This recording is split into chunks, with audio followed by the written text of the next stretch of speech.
ఎప్పటికైనా సొంతం.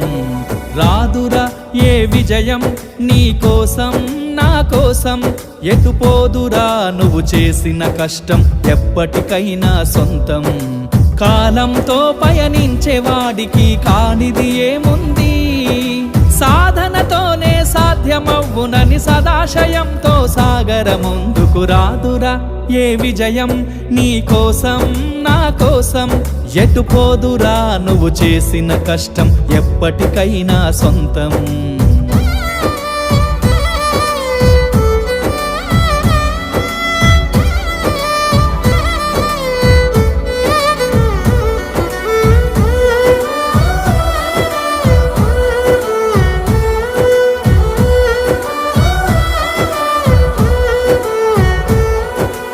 ఆకాశంలో అలలాగా పోయే ఆ పక్షులనే చూడు, అనుకున్న గమ్యం